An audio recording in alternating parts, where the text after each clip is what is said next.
Hello, अस्सलाम वालेकुम। मैं प्रोफेसर शमीम अहमद अपने यूट्यूब चैनल पर आप लोगों से मुखातिब हूँ। आज की बात में मैं बात करूँगा ट्रम्प की प्रेसिडेंटशिप में क्या होगा। डोनाल्ड ट्रम्प अमेरिका के प्रेसिडेंट चुने गए नवंबर में और 20 जनवरी को उन्हें प्रेसिडेंट हाउस में या कहिए वाइट हाउस में एंटर होना है। एंटर होने से पहले ही जिस तरह की बातें वो कर रहे हैं उससे ऐसा लगता है कि ही में बी ए ग्रेट और big threat to the world order. और मुल्क मीन्स अमेरिका में भी और पूरी दुनिया में क्या अफरा तफरी का माहौल हो जाएगा, ऐसा लग रहा है उनकी बातों से। हालांकि being a president of the most powerful state of the world जिसे अमेरिका कहते हैं, वेल्थ के लिहाज से भी और मिलिट्री के हिसाब से भी दुनिया में सबसे ताकतवर मुल्क जो है वो यूनाइटेड स्टेट्स ऑफ अमेरिका है। तो अगर वहाँ का प्रेसिडेंट इस तरह की बात करेगा तो उससे जो मैसेज जाएंगे different corners of the world, उससे एक बहुत बड़ा ख़तरा पैदा हो सकता है पूरी दुनिया के लिए। जैसे उन्होंने कुछ मुद्दे प्रेसिडेंट हाउस में जाने से पहले ही उठा दिए, जिनमें एक तो है एक ग्रीनलैंड जो self governing part of Denmark है, उसे वो कह रहे हैं, डेनमार्क को थ्रेट कर रहे हैं कि वो हमें दे दें और अगर नहीं देंगे तो उसके कंसिक्वेंसेस उनके लिए बुरे होंगे। वो फाइनेंशियल इकोनॉमिक सैंक्शन लगाएंगे और वहाँ टैरिफ वगैरह बढ़ाएंगे, क्या क्या करेंगे। तो इस तरह के थ्रेट दिए जा रहे हैं कि वो ग्रीनलैंड हमें ज़रूरत है, वो हमारा हिस्सा होगा और वो हमें दे दिया जाए। उसके बाद वो पैनामा रिवर जो है उसकी बात कर रहे हैं कि पैनामा रिवर में be a threat to America, और वो दुनिया क्यों यूज़ कर रही है, वो तो हमारी है। तो उस पर भी वो धमकी दे रहे हैं कि उसका कंट्रोल अमेरिका के हाथ में उन्हें दे देना चाहिए, वरना हम बाई फोर्स लेंगे। और वो ये कहने से भी गुरेज नहीं कर रहे हैं कि अगर जो मैं चाह रहा हूँ वो नहीं होगा तो हमारे पास एक मिलिट्री ऑप्शन भी है और सैंक्शंस भी है, दोनों को हम यूज़ करेंगे। तीसरा मामला है मैक्सिको खाड़ी का।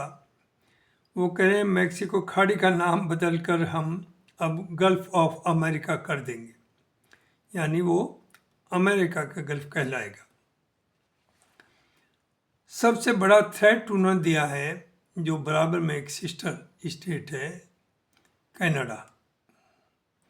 वो उन्होंने कहा है कि कनाडा को मैं चाहता हूँ अमेरिका में मर्ज कर दिया जाए and it should become the 51th यानी 91वीं स्टेट ऑफ अमेरिका ये बन जाए।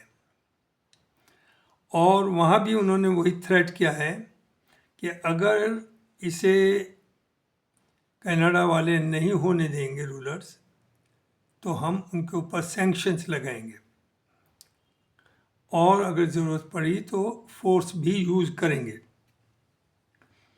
नॉट ओनली दिस, उन्होंने ट्रम्प साहब ने एक अमेरिका का मैप भी पोस्ट कर दिया जिसमें कनाडा को अमेरिका का हिस्सा बताया गया है। तो आप सभी लोग सोचें, क्या ये मुमकिन है 21st सेंचुरी में कि आप दूसरे भारी भरकम मुल्क को बाय फोर्स अपने से मिला लें या किसी कंट्री की कुछ एरिया को या पूरे कंट्री को अपने में मर्ज कर लें? ये सब ट्रम्प साहब कह रहे हैं। तो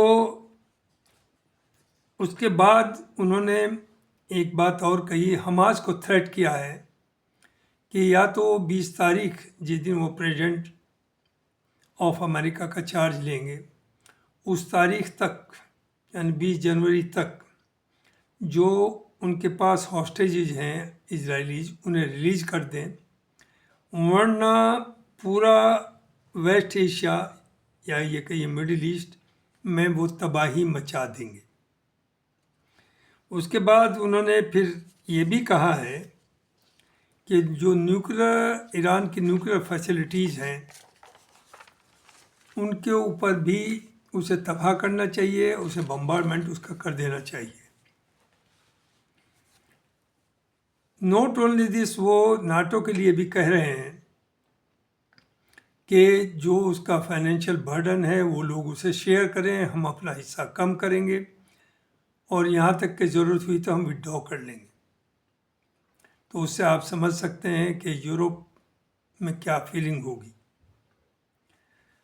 तो ये सब चीज़ें जो हैं इट शोज़ कि he believes in the rule of might is right.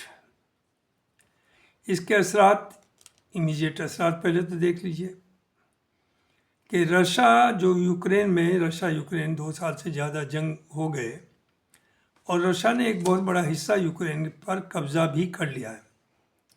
तो मॉरली अब यूरोप या अमेरिका या जो so called anti Russian block है वो मॉरली रशिया को नहीं कह सकते कि उसे वेकेट करें।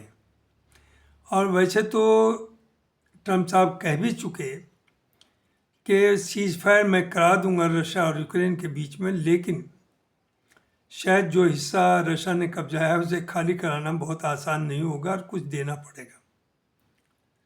लेकिन जो ये स्टेटमेंट आ रहे हैं इससे तो बिल्कुल क्लियर है कि ईस्टर्न यूरोप भी और वो सब स्टेट जो पहले यूएसएसआर का हिस्सा थी उन्हें जाहिर है अब रशिया चाहेगा कि वो वापस उसके फोल्ड में आए।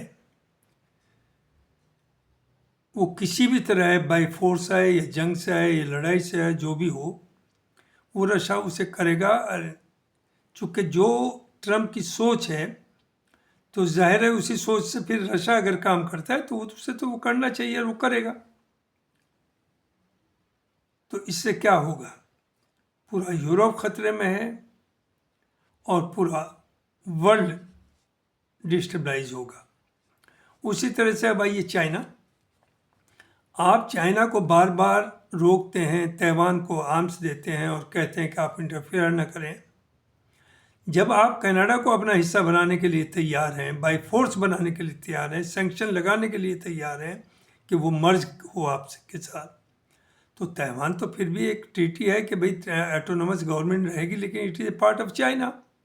तो चाइना में आप इसका मतलब उसे एनकरेज कर रहे हैं कि वो ताइवान को, हांगकांग को, जो भी इस तरह के डिस्प्यूटेड एरियाज हैं उन पे चाइना कब्जा करें। उसी तरह से गल्फ ऑफ मैक्सिको जो है, तो ये चाइनीज़ इंडो चाइना जो समंदर है जिसके ऊपर आप कभी जापान से बात करते हैं, कभी कोरिया से करते हैं, कभी ऑस्ट्रेलिया से करते हैं, कभी इंडिया से करते हैं कि उसे सिक्योर करना है, तो उस पर तो चाइना कब्जा करेगा। और जो वो लड़ाई लड़ रहा है इसका मतलब वो लड़ाई उसकी जायज़ है, चूँकि आप तो खुद भी यही करना चाह रहे हैं। तो ये सब चीज़ें जो हो रही हैं, नॉट ओनली दिस, जो मिडिल ईस्ट में इस वक्त चल रहा है, जो कत्लेआम गाज़ा में हो रहा है, आपने उस पर तो एक वर्ड नहीं बोला कि ये इंसानियत का जो कत्ल हो रहा है उसे रोका जाए। आपने ये कह दिया कि बंधक को छोड़े। अगर वो हॉस्टेजेस को अनकंडीशनली छुड़वाना है तो उसके एक्सचेंज में कुछ और आपको करना होगा ना, आपको बोलना चाहिए था, लेकिन उस पर आप नहीं बोले।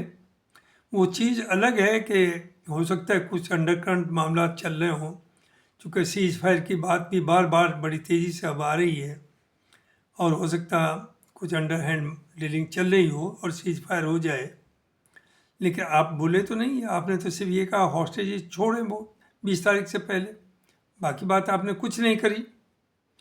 तो ये सब जो हालात हैं ये दिखा रहे हैं कि दुनिया एक ख़तरे की तरफ बढ़ रही है और ये ख़तरा बहुत बुरा रूप ले सकता है ट्रंप के प्रेसिडेंट बनने के बाद। हालांकि ट्रंप इतनी बड़ी स्टेट के प्रेसिडेंट है, जो मैंने अभी कहा दुनिया की मोस्ट पावरफुल, तो ऐसा तो नहीं है कि वो इतने नासमझ भी हैं, लेकिन स्टिल ख़तरा तो है जो उनकी बातों से अंदाज़ा हो रहा। हालांकि लोगों का कहना because he is not stable, वो he is the most unpredictable leader, तो ये भी मुमकिन है कि वो कह कुछ रहे हैं और करें कुछ। और बेहतरी चूँकि उनका अमेरिका फर्स्ट है, एक तो हर कंट्री का होना चाहिए, उसका कंट्री फर्स्ट है तो उन्हें उसका इंटरेस्ट देखना चाहिए और उसमें कोई बुरी बात नहीं है, अपने इंटरेस्ट को देखें। लेकिन ये जो दूसरी बातें हैं ये नहीं समझ में आ रही कि उनकी क्या नीयत है, चूँकि एक बार उन्होंने शुरू में भी कनाडा के बारे में कहा, लेकिन फिर उसे रिपीट दोबारा किया उन्होंने, ग्रीनलैंड को भी और पनामा को भी। और पहले लोग समझ रहे थे कि वैसे ही उन्होंने बात कह दी है, सीरियस नहीं है, लेकिन बट ये नो। अच्छा, उनके जो मस्क हैं साथ में, वो भी दुनिया भर के लोगों को थ्रेट कर रहे हैं और प्रमोट कर रहे हैं एक्सट्रीमिज्म इन यूरोप, और उसके रिएक्शंस भी आए हैं, बड़े भयानक रिएक्शंस आए हैं। स्पेन के प्राइम मिनिस्टर ने कहा है उनसे, मुस्क से, कि आप यूरोप के मामले में इंटरफेयर ना करें, यही आपके लिए बेहतर होगा। दूसरी तरफ फ्रांस के फॉरेन मिनिस्टर ने भी अपना रिएक्शन दिया है और उन्होंने कहा है कि European would not follow America, और अमेरिका उन्हें थ्रेट देना छोड़ दे यूरोप को। उसके बाद जर्मनी ने भी कहा कि Germany stands by international principles that border not be change by force. यानी उन्होंने क्लियर कर दिया कि जो अमेरिका या ट्रंप धोखे में है कि बाय फोर्स वो बॉर्डर चेंज कर देंगे, लाइक कनाडा, कि कनाडा को अपने से मर्ज कर लेंगे, या वो दूसरों के ऊपर कब्जा कर लेंगे लाइक ग्रीनलैंड, ये मुमकिन नहीं है। तो इसी तरह से लोगों के रिएक्शंस भी आ रहे हैं, और ये वो ज़माना नहीं है कि आप एक तरफा जो चाहेंगे वो कर देंगे। तो यही है, लेट अस सी। 20 तारीख बहुत दूर नहीं रह गई, सिर्फ 11-10 दिन बीच में है। 20 तारीख को आएंगे, आज 9 तारीख को, 10 दिन बीच में है। तो लेट अस सी कि किस तरह दुनिया मूव करती है, क्या वाकई एनार्की फैलेगी, या ट्रंप के आने से जो उनका एक ख़ास व्यू ये भी रहा है कि हम दूसरे कंट्रीज़ में वार को रोकें और वार के लिए ना जाएं, क्या वो उस पर चलेंगे? अगर उस पर चलेंगे तो certainly there is a hope कि उनके आने से एक पीसफुल माहौल बनेगा। लेकिन कुछ भी उनके बारे में बड़े बड़े पॉलिटिशियंस, बड़े बड़े अक्लमंद कुछ भी उनके बारे में फोरकास्ट नहीं कर पा रहे, because everybody say that he is the most unpredictable person. तो लेट अस प्रे कि दुनिया में शांति रहे, लोग जहाँ भी हैं वो खुश रहें। बहुत बहुत शुक्रिया।